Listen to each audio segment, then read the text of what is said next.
Hi, welcome to Module 2. This is on oscillation and wave motion.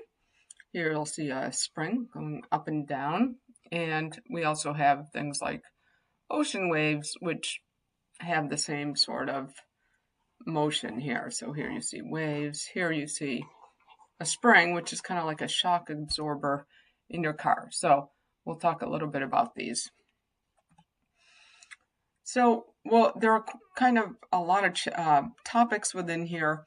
We'll focus really on spring oscillations at the beginning, then move on to periodic sinusoidal nature of simple harmonic motion, and then to the pendulum, and then we'll talk about damping of motion as we start to slow down to external forces, what can force an oscillation to cause resonance, which will actually cause a change in the energy of motion, and then a little bit on wave motion, types of waves and their speeds, both transverse and longitudinal motion. And then we'll talk a little bit about what can happen with waves when they hit certain surfaces or change from one medium to another, and then what the mathematical representations of traveling waves are. There are not any homework questions in this section, but you will see probably some conceptual questions on this on the quiz.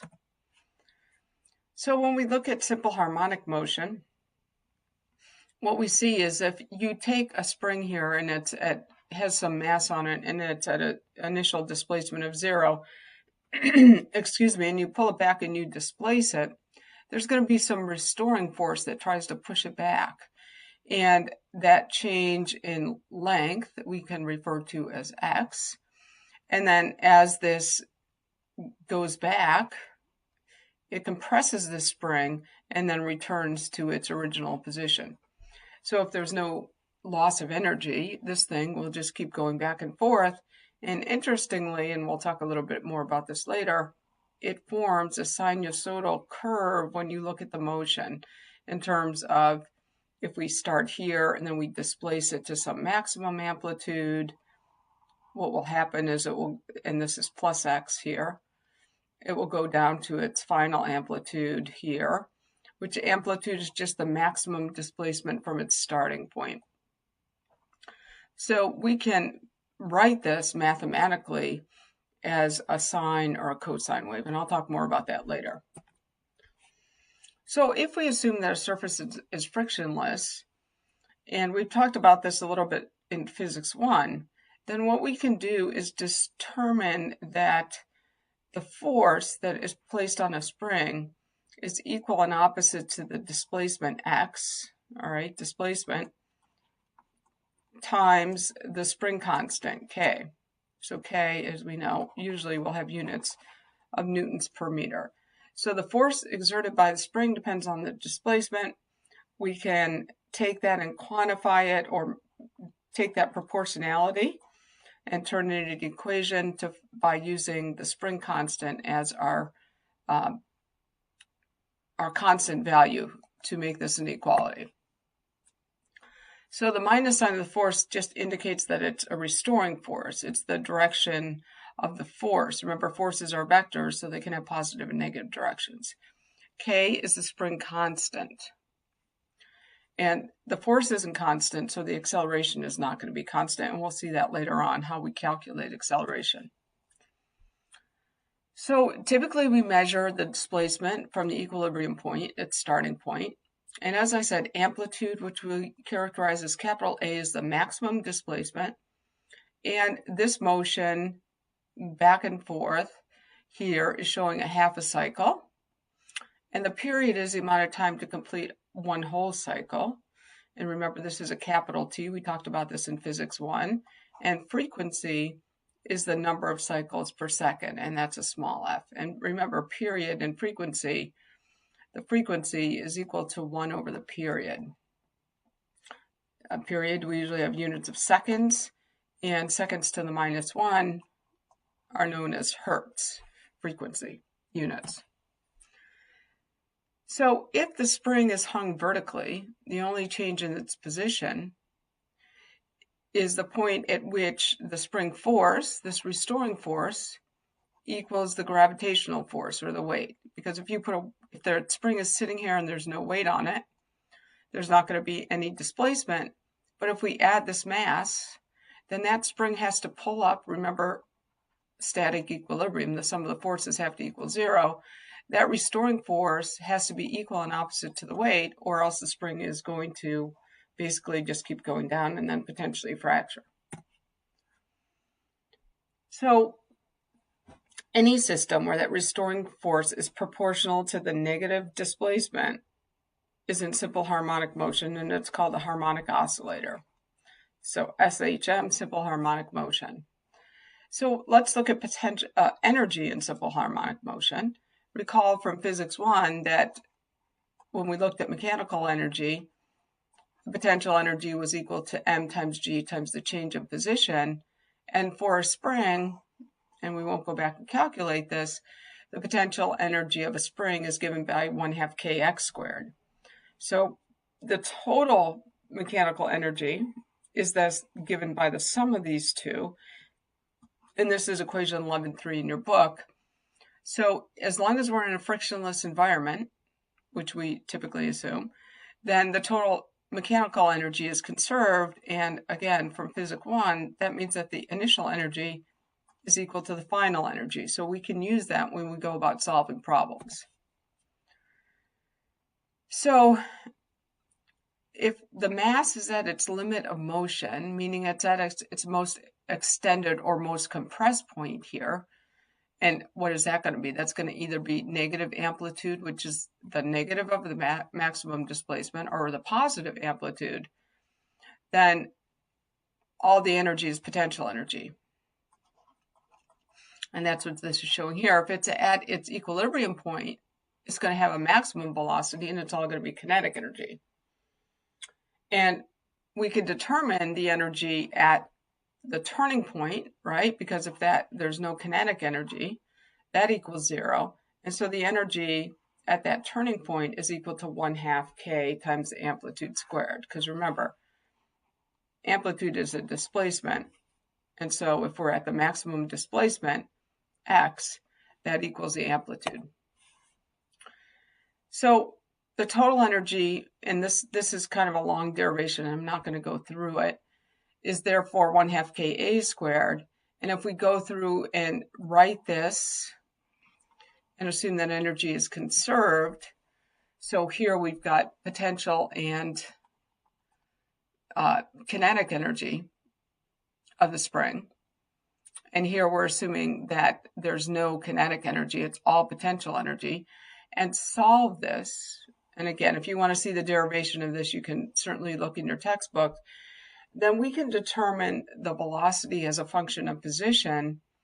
And by mathematical manipulation, we can know what the maximum velocity is based on the spring constant, the mass that's on the spring, and the amplitude of the displacement. So we'll be using this equation. All right, so when we look at periodic motion, and let's say that we project it onto a screen, and it's kind of hard to write, but if this thing is, a spring is oscillating up and down, what's going to happen here is it's actually going to draw out a sinusoidal curve. And we know that the x component of velocity varies in this way. And again, that derivation is in your book if you want to see it. And therefore, you can also use this to find the period and the frequency of a particle that's moving in a circle. So these equations come from the previous equation. Recall that frequency is equal to 1 over the period. And here we're just manipulating these two equations. So if you can use the frequency and the period of a particle moving in the circle to find the frequency and period of the object. We can also find the position as a function of time, the position that something is taking. And this is probably a new concept to you. But if we look at, and I'll show you here in a second, we can develop equations in terms of sine and cosine for determining the position as a function of time.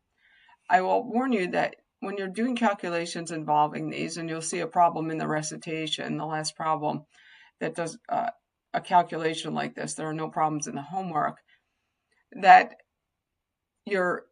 when you solve for cosine or sine, you need to have your calculator in radian mode. Oh, sorry. The calculator needs to be in radian mode for this. All right. And you'll notice here that it looks like I've got 3 different equations, but really the difference is, remember from physics 1, that the angular frequency, or angular velocity equals 2 pi times the frequency. And remember that frequency is equal to 1 over the period, so that's equal to 2 pi over t. So these equations, while they look different, are really the same equation. I'm just using different variables as the argument, which is this thing in the parentheses for the cosine, depending on what it is that I know. So if I knew the frequency and I wanted to find the position at time t, all right, let's say time is equal to 1 second and the frequency is equal to 0.5 hertz, all I would do is substitute into this particular equation and say the displacement at that point in time, I'd have to know the amplitude. Let's say that the amplitude is 2 meters, is going to be equal to 2 meters times the cosine of 2 pi times the frequency, which is 0.5, times 1 second. And so when you do this, let me just erase here a little bit, times 1 second, you want to multiply all these terms together here, and then make sure your calculator is in radians, and do the cosine, take the cosine of this value right here, and then multiply it times 2, and that will give you the displacement at that point in time.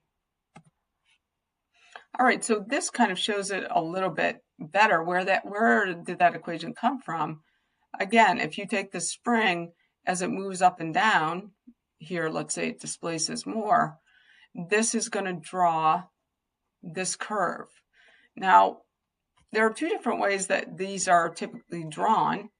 Sometimes you'll see them drawn where your displacement at the beginning is your amplitude. So here, x equals a. This is displacement on the y-axis. So this, you'll have to go back to your trigonometric, identities or functions, maybe calculus, pre-calculus. This is mapping a cosine curve, because remember, the cosine of 0 is equal to 1, or the amplitude.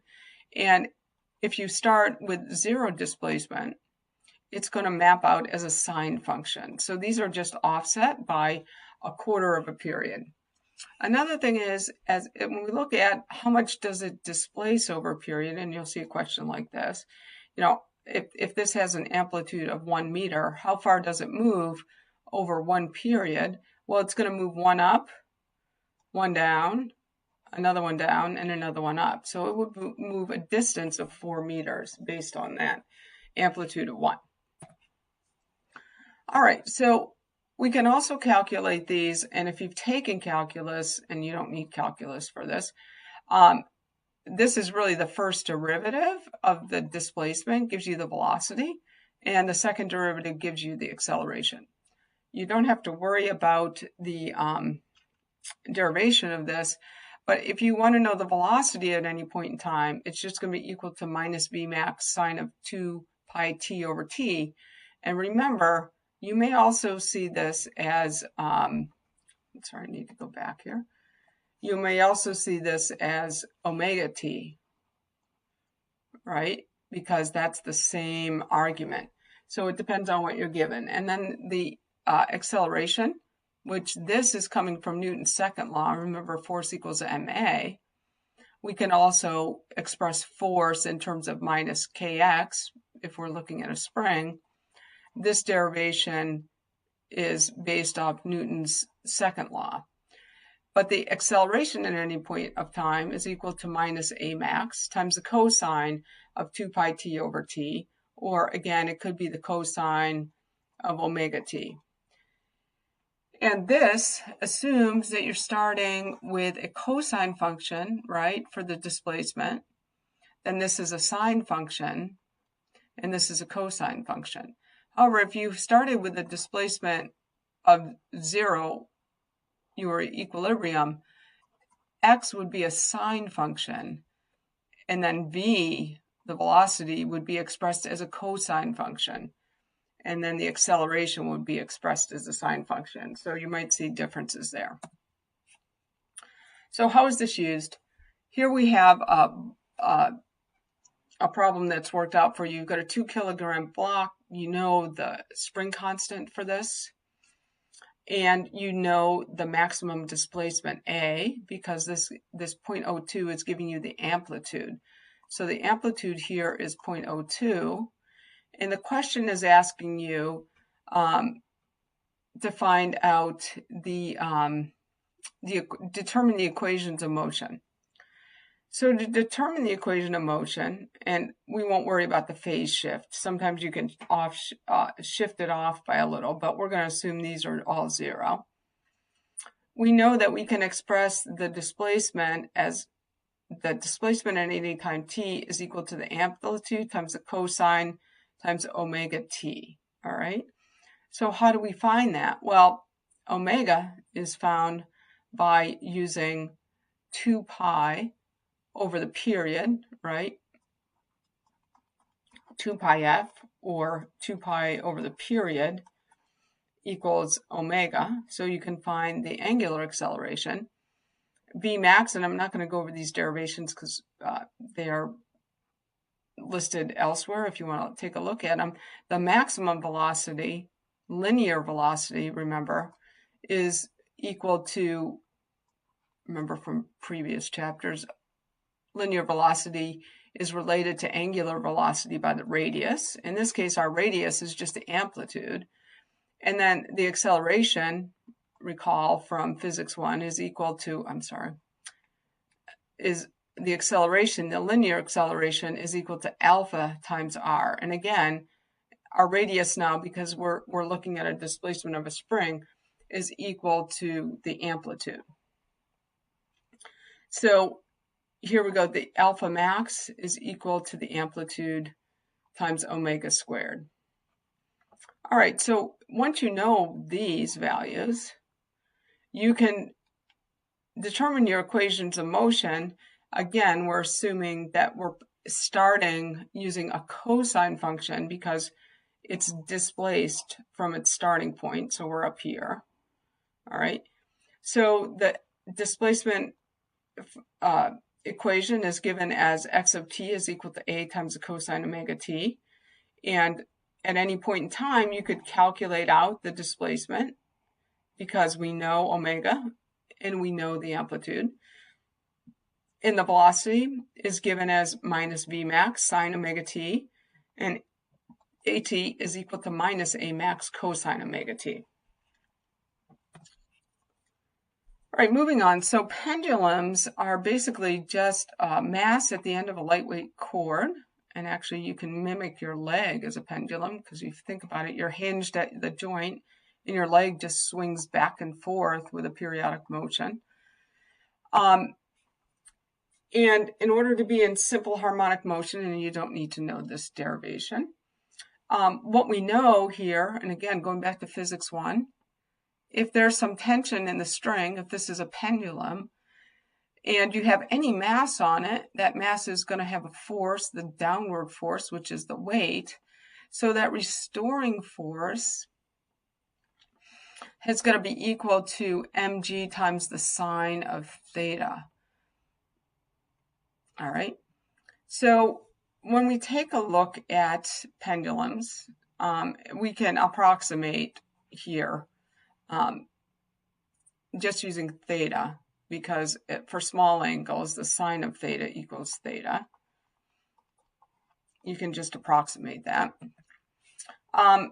Again, we're not going to go into the derivations, but for pendulum, you can determine the period and frequency of a pendulum. This is the period, and this is the frequency. And what's interesting to note here, and up here is the derivation of this, that the mass doesn't come into play here. It cancels out when we determine the period and frequency of a pendulum. This assumes theta is small.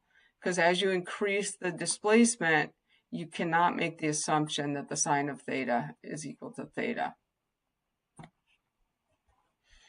So as long as the chord's massless and the amplitude small, the period doesn't depend on the mass, and that's what I was trying to show you in the previous slide.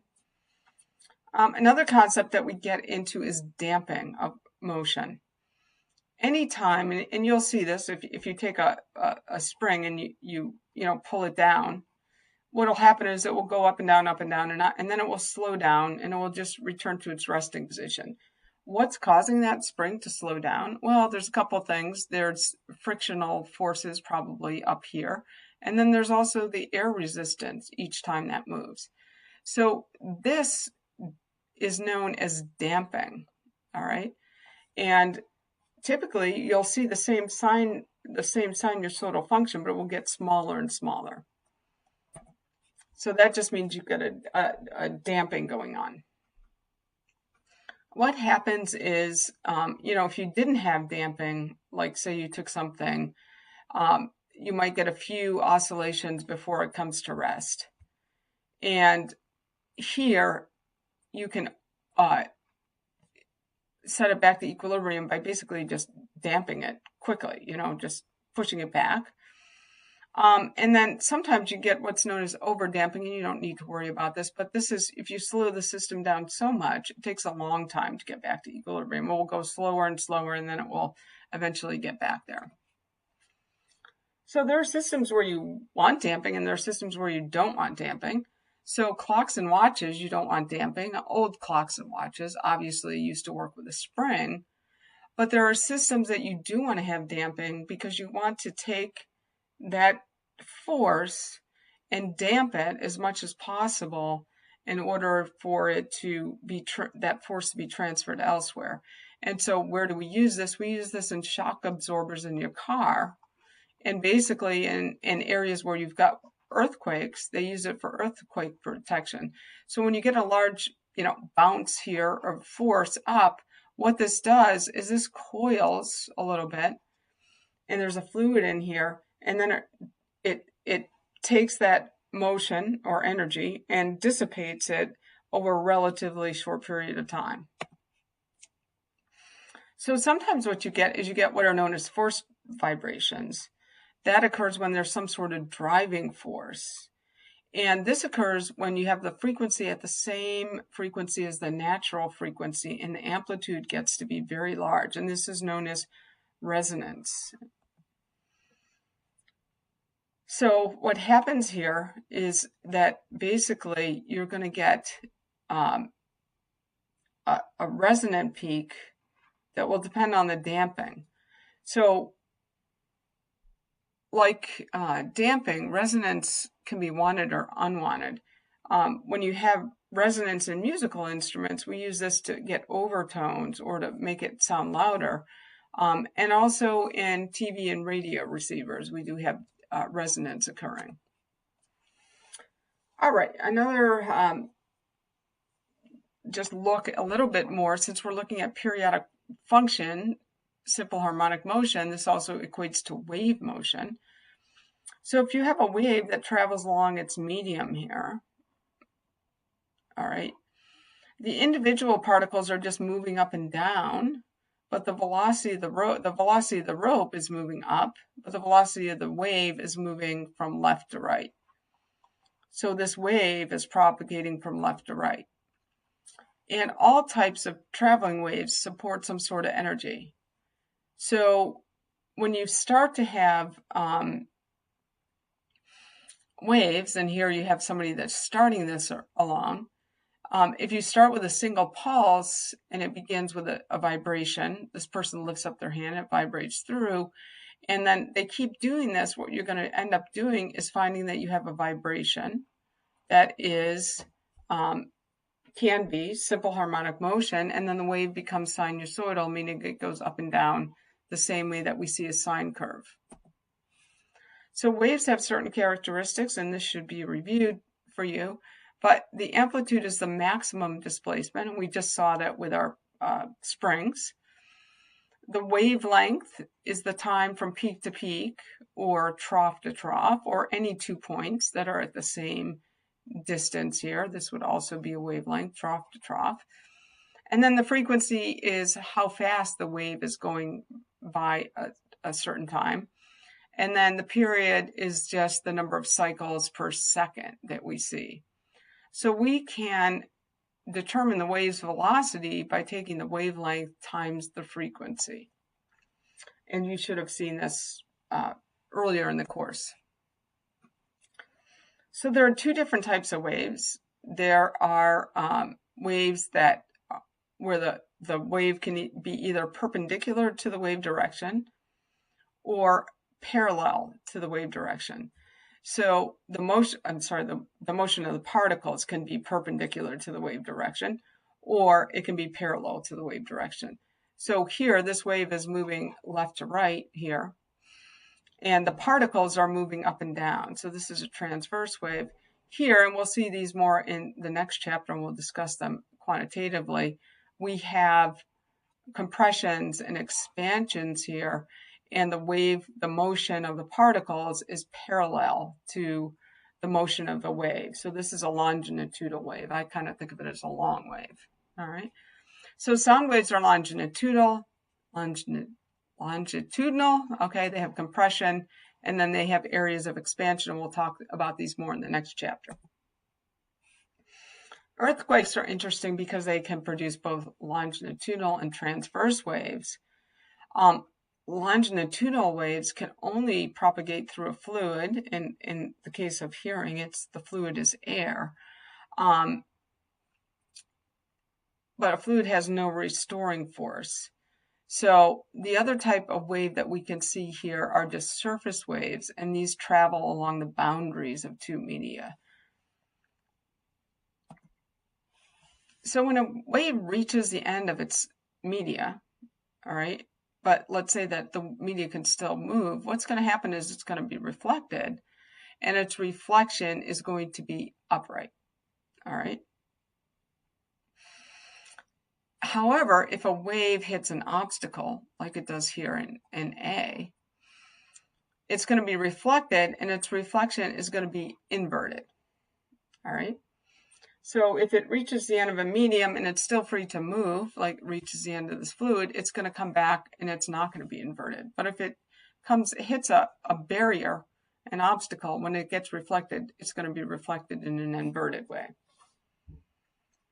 So another thing that happens is if you have a wave that encounters a denser medium, it can be partly reflected and partly transmitted. So here, if you've got a light section of rope and then it hits a heavy section, there's going to be part of that pulse that's reflected and part of it that's transmitted. Another property of waves is that we can represent waves as wave fronts. And here you'll see you've got a wave that these are all in the same phase, all right? And the lines that are perpendicular to the wave fronts are called rays. And in this case, they point in the direction of the propagation of the wave. So here, this wave is moving directly to the right. So these rays are pointing parallel to the wave front. So the lines perpendicular to the wave fronts are called the ray. And if you have a wave front that's curving, then those lines also need to curve so that you can maintain that 90-degree angle. All right, another property of waves is this concept of superposition. If two waves pass through the same point, the displacement is the sum of the individual displacements. So in the figure below, there's two different types of interference. There's destructive, and then there's constructive interference. So A represents destructive interference because if you see these two waves, they're coming in there. This one has a positive amplitude, and this is a negative displacement. Then you'll see that when they move apart, they're transformed by 180 degrees in terms of their direction, and they stay the same size. On the other hand, when you've got two waves approaching each other and they are both have the displacement in the same direction, they will superimpose and you'll get a larger amplitude here. This would be twice the amplitude of the original wave. And then they would move off, and they would move off in the same positive displacements that we saw as they passed through each other. So this figure just shows the sum of two waves coming towards each other. So if they add constructively, we'll see a larger wave. All right, and that's what this one is showing. If they're destructive here, you'll see that this, when these two hit, these two are going to cancel each other out. If they're totally destructive, you're actually not going to see a wave. They're just going to cancel each other. And if they are partially offset, and this goes back to, the whole phase angle, say they're offset by 30 degrees, then you're going to have some loss or destruction of that wave. Another concept with waves, and we'll talk more about these again in the next chapter, is what is known as standing waves. These only occur when you've got both ends of something that's fixed. In this case, we've got a string that's fixed. And only waves that are motionless at the end of the string can persist. So what happens is, as you flip this back and forth, you're going to get what are known as nodes. As the wave comes forward and then it comes, not drawing very well, comes forward and back, you're going to get nodes where these two cancel each other out. And this goes back to this whole concept of destructive interference. And then you're going to get antinodes where the amplitude, varies from 0 to its maximum. You're going to get the antinode. So the frequencies of standing waves, and we'll do problems with these in the next chapter, are called the resonance frequencies. And these are very much important in musical instrument. And they're known as the fundamentals or the harmonics. And these can be calculated based on the length of the string. In this case, this is L, and the wavelength. So we refer to these as first overtone, second. So there's usually some fundamental standing wave, and then the first overtone where you get your first node, antinode, and then the second overtone, and these can go up. So the frequencies here vary. If this is F1, then F2 is equal to 2 times the frequency. Remember, frequency is how many times it's passing through here. And this third one, F3, has 3 times the frequency of F1. So the wavelengths and frequencies of standing waves, and again, we'll do problems with this in the next chapter, are determined by the value of n for a string that's fixed at all these positions. So remember, wavelength times frequency is equal to the velocity of the wave. So this is just a different way here of writing this equation above. Another concept of waves is when a wave enters a different medium. So here, if I have a wave that's in the air, a light wave, and it goes into the water, it's going to be refracted. Refracted just means it bends. It changes direction. You can calculate the angle of refraction because it depends on the wave speeds, and this is known as Snell's law, and we'll talk about it more. But it's just equal to the difference in the speeds is equal to the difference in the angle, the incident angle here, and the reflected angle, theta 1 and theta 2. So it works both ways. A wave that goes from a slower to a faster would follow this red line in the other direction. So here, this wave is coming in here, and then it's moving down here. This is theta 1, and this is theta 2, and you could go the other direction. So it works in either direction. Diffraction occurs when a wave has to bend around something and it leaves a shadow region. So here, you've got a wave being propagated. It has to go around this block, and it's going to leave this shadow or empty region, and this is called diffraction. So the amount of diffraction depends on the size of the object compared to the wavelength. If it's a lot smaller than the wavelength, it's really not going to be affecting the wave's not going to be affected. So if you have little water blades here and you've got ocean waves coming past, it's not going to affect it much. A stick is going to affect it a little bit more, but if you have short wavelengths passing by a log, it's going to have a greater effect. But then if you have larger wavelengths, you're not going to see as much of an effect.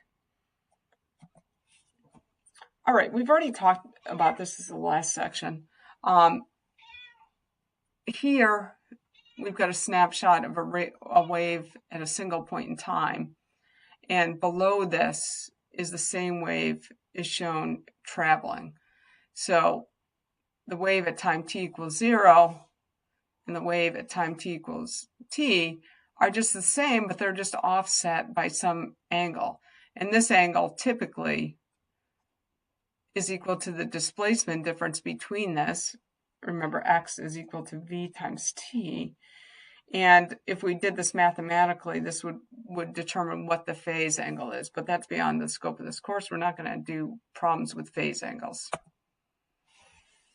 So when you describe waves, to give a full description of this, you can describe the wave at any point in time. You can also, instead of going back and using, as we did, angular velocity in time, you can describe this using your linear displacement, and this is linear velocity.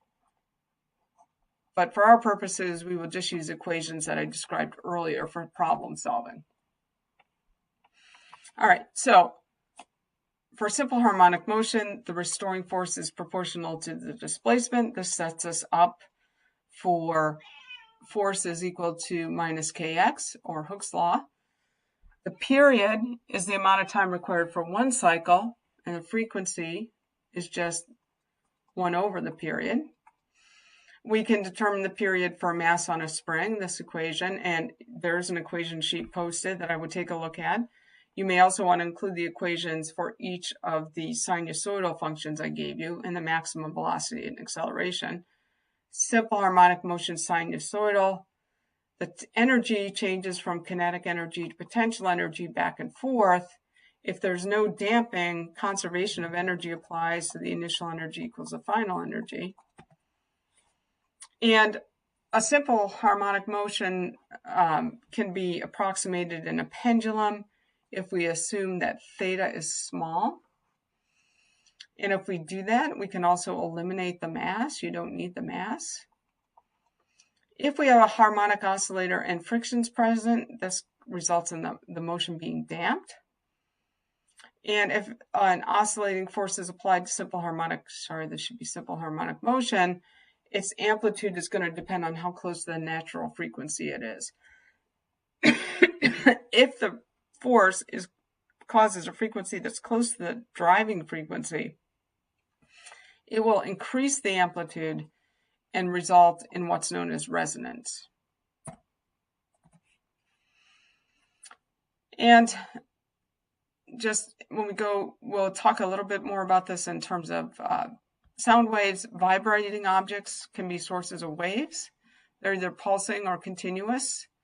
We know that wavelength, lambda, is the distance between successive crests, also between successive troughs. So wavelength, you should know how to do this. The frequency is how many waves are passing a point at any, or a crest passing a point per unit time if there was an observer. The amplitude is the maximum height of the crest. And the wave velocity, which we saw this in last semester, is equal to lambda times frequency. Transverse waves, oscillations are perpendicular to the direction of the motion. Longitudinal waves, those oscillations are in the same direction as the motion, so they're parallel.